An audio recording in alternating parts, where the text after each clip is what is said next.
Hi, and welcome to this next video. This is the first video in the 7 skill sets that you need to have to become a network marketing professional. And this first one here is finding prospects. Again here, if you look at the honeycomb model, which is our blueprint model, this is all about giving you more knowledge and therefore part of the education element. Again here we also have Worre to be conducting this for us because he is the best in it and he's the guy who actually wrote the book himself, so why not listen to him again. And here's his first skill sets we plucked out of his course that is really a tremendously long course that we have taken some additional steps out of. So here we go. Let's let Eric go on with skill set number 1, finding prospects. Finding prospects. I was shocked to learn that this was a skill. I didn't know this was a skill. Isn't it kind of interesting to think of it as a skill, finding prospects? I thought this was like a natural resource. You either had it or you didn't. People won't join network marketing because they don't think they what? Know anybody. It's not about a natural resource, it's about a skill. People think, well, if you know a lot of people and if you're influential, well then network marketing is yours. But if you don't know a lot of people and you're not influential, you can't succeed. This is a skill, it's not a natural resource. It's a skill. Learning how to find prospects. So here's what posers do. They make a mental list. They think of some people. 80% plus start here. They make a mental list. Yeah, I know I should write it down, but I got it. It's right here. It's right here. I got it. Everything I need is right here. You're not the boss of me. Back off. Amateurs make a written list.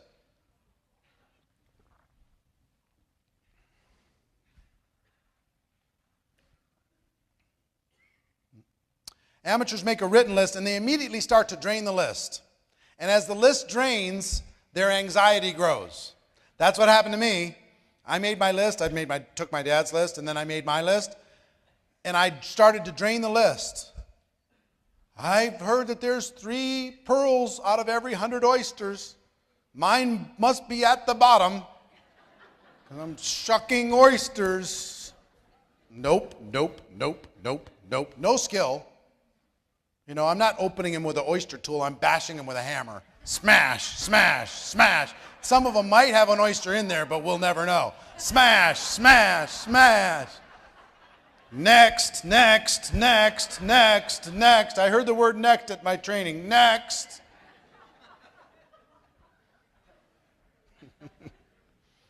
Smashing in every direction. Hulk smash. That's what amateurs do. They go through the list and their anxiety goes, I'm going to run out. And when I run out, I'm done. It's over for me. Guess I just didn't know enough people. 7 billion on the planet, but guess I just didn't know enough. It never dawned on me that this was a skill until probably 3 years in. It never dawned on me that here's what professionals do. They create what I call an active candidate list. It's not a list that they build and they start to drain. A lot of people have big problems with network marketing because of warm market. Oh, I don't want to talk to my friends. I don't want to talk to my family. Code word, I've done this before and they're not going to accept me. Right? Warm market is not where we end up, it's where we start. We start, we practice with them, and we got some friendly faces, and we have something we believe in, a product or service or opportunity we believe in, we share it with them. If we do it professionally, we're going to get one result. If we do it as amateurs, we're going to get another result. Almost everybody does it as posers, not even amateurs, with no skill, and they don't get that good a result. And once they run out of warm market, they're done, it's over. Professionals create an active candidate list. So here's some steps to going pro. Number 1, make a comprehensive list. Everybody goes on your list. Every single person goes on your list. Empty your mind on paper.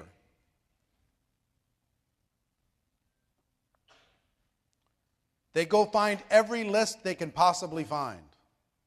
Old wedding lists and party lists and Christmas card lists and everywhere they can find, and they add them to the list. All organizations that they've ever been a part of, they think about those people and they add them to the list. This list becomes a big list. People used to have the excuse to say, I don't know anybody, and then you go look at Facebook and they have 800 friends. Stop it. You know, it's so fun to be able to bust that illusion. Pull every single contact out of your cell phone and add it to the list. Back in the day, if somebody created a list of 200 people, that was a big deal. Now every one of your kids has a list of 200 on their cell phone. Go into your email, pull all the people that you know in your email, add them to your list. Then go to social media, and don't be a poser or an amateur, but add the people that you actually have and some interaction with to your list. People you'd say, they're a friend. They're not just somebody that I don't know because I really, really wanted to max out my friend list at 5,000, so I started adding everybody. So, social media, add those people to your list. Do not prospect them there. Just don't do it. We'll talk about how we invite people in the next step. But add them to your list. Next, after you've made your comprehensive list, this is just step one. If this was taught in a college course and you were going to be graded by how many people you had on your list and you really needed the grade, how many people could you have on your list? I mean, come on. We play these little funny mental games. If I gave you $1,000 for every person you put on the list, how many people you could put on the list? I mean, all this stuff just to get you to do what you should do because you're acting like you're in 6th grade and not in the real world. I mean, come on. Is it okay if I'm honest this weekend? Is that all right? All right, good. Next step. Oops, I went backwards again. Doggone it. Sorry.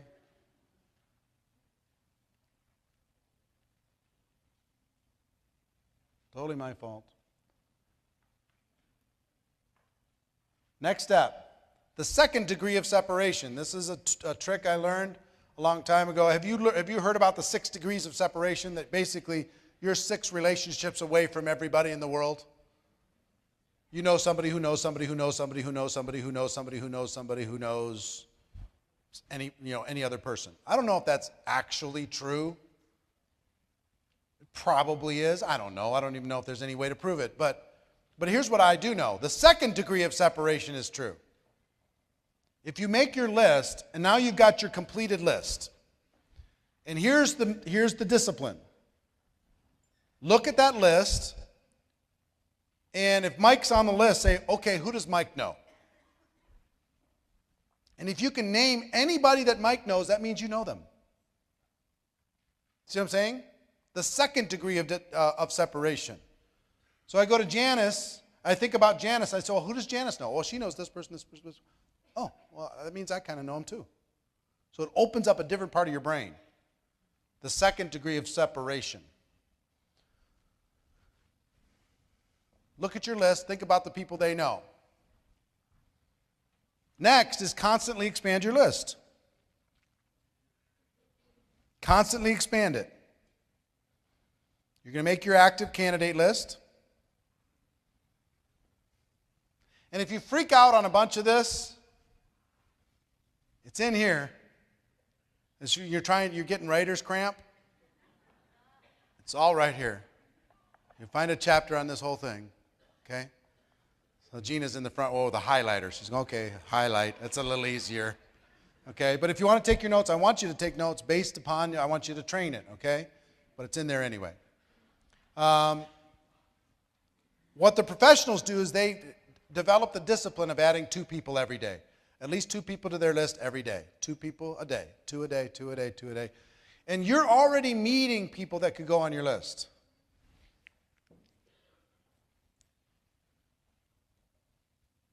Everybody goes on your list.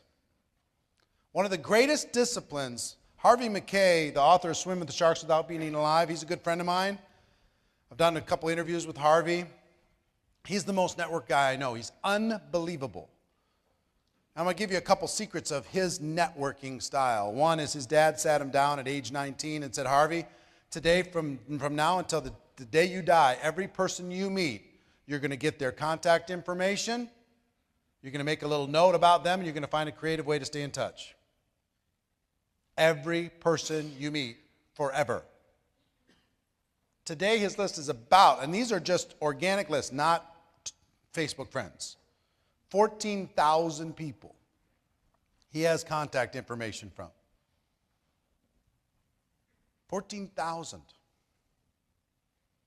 Now think about, here's one of the things why I have to forgive myself. Because I've been bad at this my whole career. I'm terrible. If I would have started at age 23,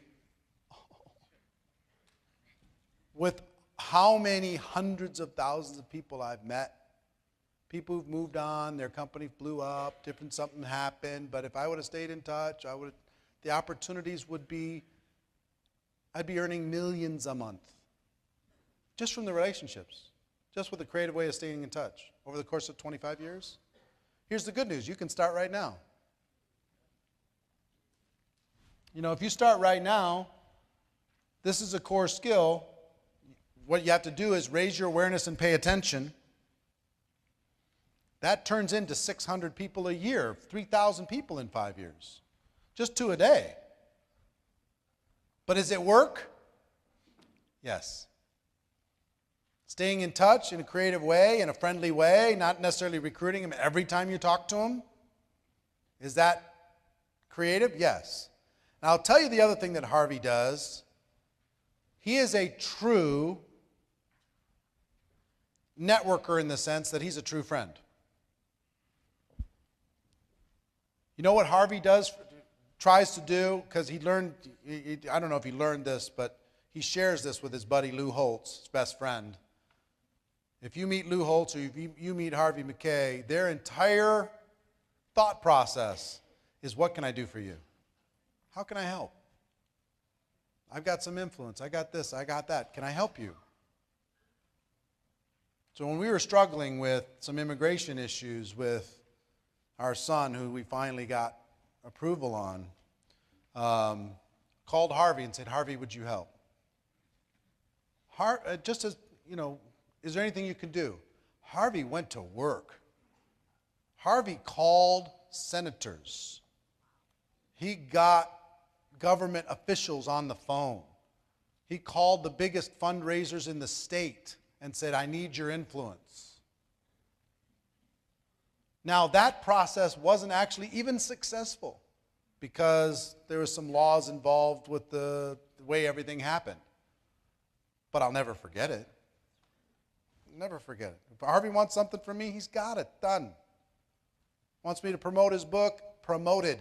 Consider it done. He's my friend, man. So if you look for ways that you can contribute to other people's lives instead of just recruiting them all the time on your list, you will become one of the most influential people in the world. People will not only just be asking, but they're looking for opportunities to give. And Harvey does this, and he never keeps score. He never in his mind says, well, you know, you didn't really pay me back for last time. Never keeps score. He just looks for opportunities to serve. And he serves higher and higher influential people. When they wanted to create the Mall of America, he was the guy who came in and helped. When they wanted to, hire high-level people for the University of Minnesota, he's the guy who came in and helped. I mean, he's served on so many charitable boards, and this, in about 3 weeks, he'll be standing in front of Target in downtown Minneapolis, ringing the bell for the Salvation Army, 80 years old, ringing the bell with his little tin cup at 20 below zero. Because that's what he does. So think about going pro and adding people to your list and then contributing to their lives. You with me? All right, so let me summarize here. 1, network on purpose. Oh, I'm sorry, there's one more thing before I summarize. The 4th area is the network on purpose. Don't hide, get out there. Decide to become a citizen of the world. Get out there, meet some people, shake some hands, say hello. One of the exercises that we did in the last 2 years, and I can't do this year, I wish I could, I can't do it. Here was the exercise that we did during the lunch break, is we gave people a scavenger hunt form. And we had people pair up with somebody they didn't know. And the scavenger hunt form was filled with different kinds of people. You had to find a mother with 7 children. You had to find somebody who owned a horse. You had to find somebody who owned a Lamborghini. You had to find somebody who was a millionaire. You had to find all these 30 different things. One was an astronaut. You had to find an astronaut. And you got 2 hours, ready, go. And we did this down on the strip. So you can go out in the street. People went out in the streets. They went everywhere like crazy, just finding out that if you get out there, you could just say hi to people and have fun, and it's fun. You have a good time. And we had, 4 people that had 29 and 2 people that had 30? They found an astronaut. Are you crazy me? It's like, what the heck? In 2 hours, could you create a game and go meet 200 people in 2 hours like they did? And all they did, let me tell you something, all they did is they brought their list out and said, hey, I'm involved in something, we're having fun, I've got this event, do you meet any of these criteria on this list? And the person would say, well, yeah, I'm that one. Will you sign it to just prove that you did it, that you were the one? Yes, okay, I'll sign it. Could you not play a game with your organization, say, we're going to go out, and I've got to prove that I met 100 people and I made friends with 100 people over the course of one weekend. Would you be one of my 100? Will you put your email address and I can just stay in touch, let you know how I did? Hey, could you play around with this and network on purpose? Yes, the answer is yes. That exercise shocks people. The reason why I can't do it here is we're at the Green Valley Ranch and the hotel would kill me. Down there, people could get out of the hotel. When we did it at Monte Carlo, it lasted about a half an hour before everybody said, hey, out on the street, you crazy people. Because, we were hitting every blackjack table, hold on, every restaurant, the whole deal. So don't hide, get out there. Have some fun. Join a new gym. Start a new hobby. And don't just start it and just say, hey, I'm glad to be on the bowling league. I want to share an opportunity with you in our first game. I'm saying get out there and live a bigger life. When the time is appropriate, professionally, you can let people know. But here's what I do know. If you make friends, friends know what the other friends do without you having to pitch it. They know. They'll say, how's this working? What's going on? What are you doing? And then you can tell them, now you're not the one being the predator. Volunteer for an important cause. That'll change your life. And when I say volunteer, I don't just mean, go do, meals for kids or something and you fill up some meal bags to go through this exercise. I'm saying volunteer your influence. Go raise some money. Volunteer. Don't just sit at the soup line for 3 hours and go home to your Thanksgiving dinner. Raise money for 3 months to pay for the soup line because you are more powerful than somebody just going to ladle out soup. And you can ladle out soup. Do it. That'll help you. But you're more powerful than that. The causes will be an amazing thing. You're going to learn a little bit about what we're doing tonight. Meet some new people. Get out there. Last thing, really important, Become interesting. Become interesting. Well, I'm not very interesting. Change that. Become more fun. Become more interesting. Become a little bit more outgoing. I'm an introverted person by nature. True story. True story. My friends will tell you that's true. Let me give you my definition of extrovert and introvert. Okay? Extrovert goes into a crowd like this, and they get filled up with energy. The more they're around people, the more energy they have. The introvert goes into a crowd like this, and they're immediately like your iPhone battery. They start going, whoo. And you know how they charge back up? They get alone. They stare at the wall. You know what I mean? That's me. When I'm done with this, I'm up for this weekend. I am all in. As high octane as I've ever been in my life and will ever be, maybe. But what I will tell you is, come Monday, don't call me. On Monday, Tuesday, and Wednesday, I'm going to be sleeping. I'm going to be drooling and staring at in the corner. Slowly, the battery charge is going to start in my toes, and it's going to work up to my head. That's me.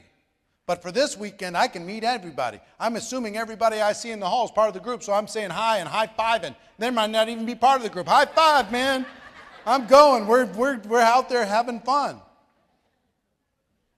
Get out there. Be interesting. Be fun. Be that life of the party. Even if you're going to be tired afterwards. Right? Even if you're going to be tired. Like last night at the VIP dinner, I was tired. But I still went around to every table, and we took pictures, and we high-fived, and we had fun, and overlooking the fountains in the Eiffel Tower restaurant. It was just amazing. Awesome. But I needed to go back to my room and stare at the fireplace for a little bit. Last night, I really did. Marina's like, you okay? I'm like, I'll be okay.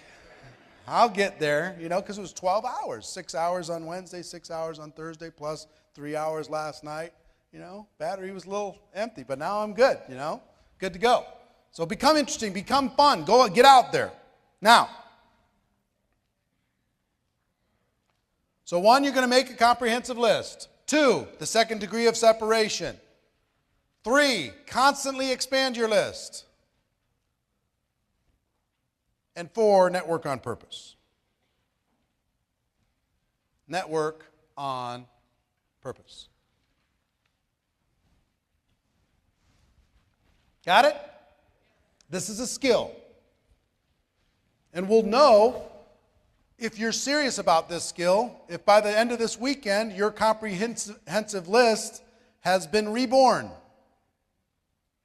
One of the best things I would suggest everybody do at every single event, redo your list. Make a fresh list. It'll refresh your brain looking at the old tired list. Make a new list. Think about the second degree of separation. Think about how you've expanded and what you're going to do to expand it. And I know I've got somebody who's really becoming a pro if they're adding 2 a day. Network on purpose, get out there, become interesting, become fun.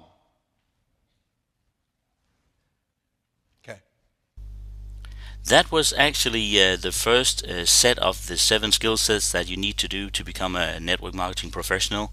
And you can now take this video off, which was GoPro video number 1, skill set number 1, and get ready to go on to the next one, which is the second video, inviting prospects. You can find them all on Networkers Go Pro as usual under the training video sessions. Okay, talk to you soon.